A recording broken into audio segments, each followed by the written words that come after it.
you, Susan? I'm doing well, thank you. How are you? Good. This is Songs and Stories of Shiloh.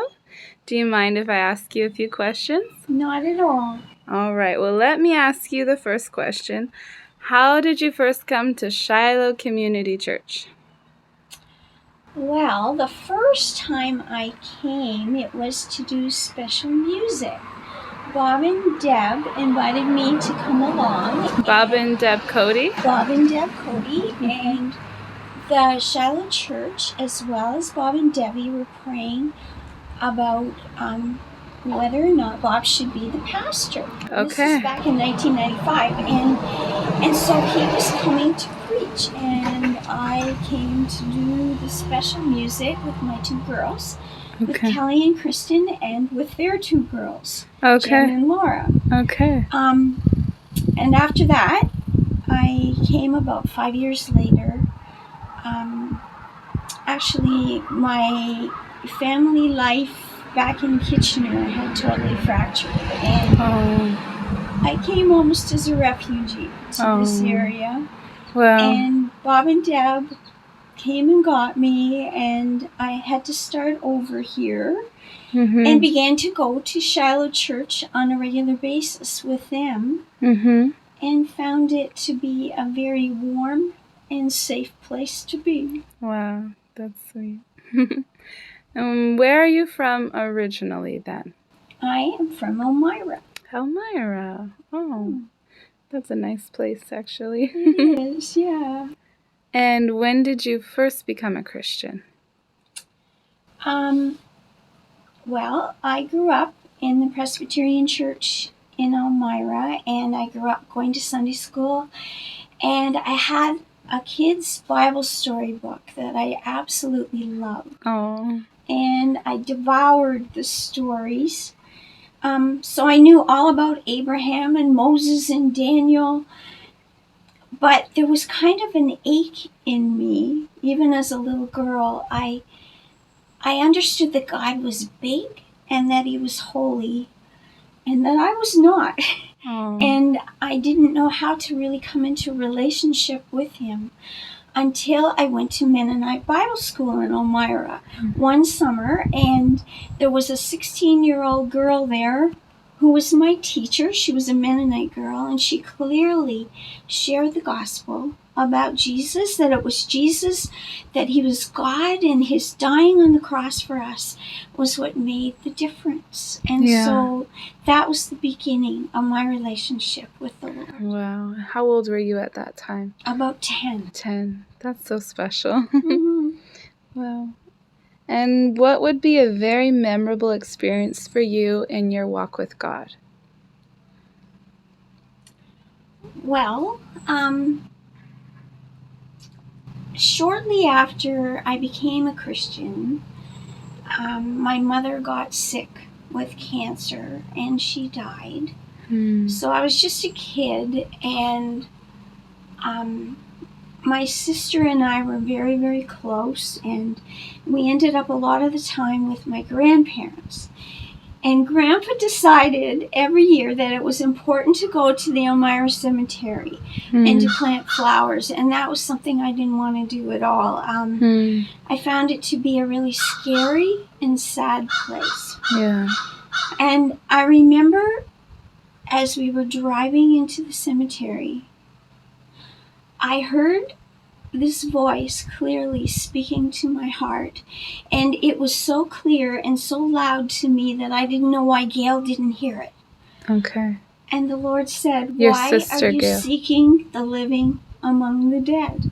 Oh. And I was just a kid.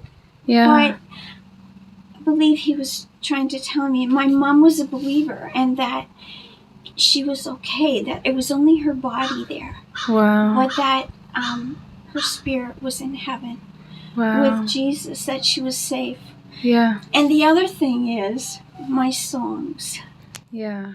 So I had been through a great deal of loss. Most of my family had passed away, and my sister, who was my best friend, Gail, she had died of cancer.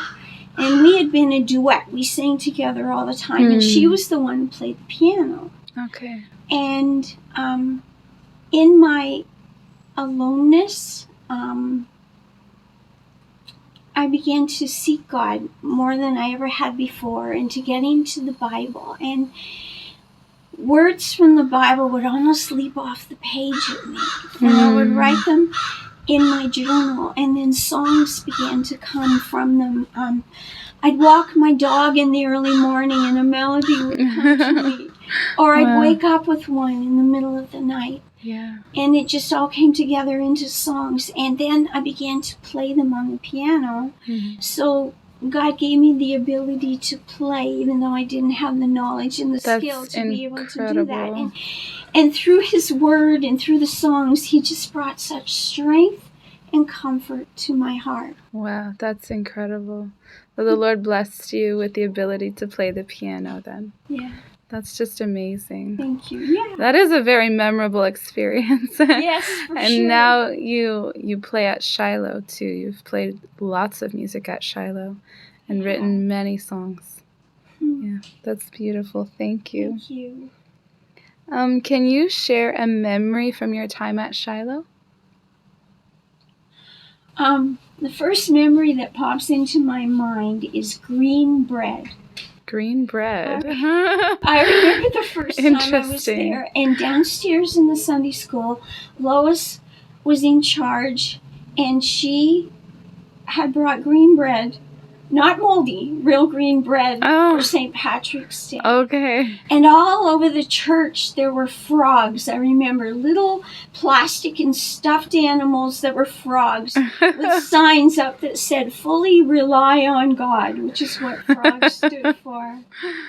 Yeah. And I remember Lorraine, right from the very beginning, this really soft, gentle, loving lady who would just always go out of her way to just ask you how you were. Wow. And she never ever forgets a birthday or an anniversary. She's just really special. And then there was our wedding.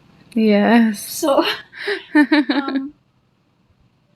both Bob and I had come from very shattered backgrounds, and it was amazing how the Lord brought us together and brought us both to Shiloh, and we were going to be married, and Shiloh Church just came alongside us in the most loving and remarkable ways. I remember Diana and Chris had gotten married a couple of months before, and Donna took those decorations from their wedding. She did very creative things, and Isla helped her, and they just came together, and they showed us how much they loved us and cared for us and accepted us, and that was really important. Yeah, that is important in a church. Thank you for sharing that. Is there a worship song that you would like to share with us, as well as maybe some reasons of why you like it? I would like to share "Great Is Thy Faithfulness." Okay, that's a good song. It's a song for all seasons, but I particularly love to sing it during the harvest time. Okay. Fall. But it's the hymn is a declaration of the faithfulness of God through every season, through everything that we go through. And it's also the song that my brother-in-law Bob Cody sang to Gail, my sister, as she was going home to heaven. Wow, that is special. It's got very special significance to me. Yeah. All right. Thank you. I have one more question for you. Who would you like to nominate for the next Songs and Stories of Shiloh? Art Dern. Art Dern. Okay. We will go back to Underwood then. That would be good. Thank you so much for your time, Susan. You're very welcome. And thank you. Thank you. Take care. You too.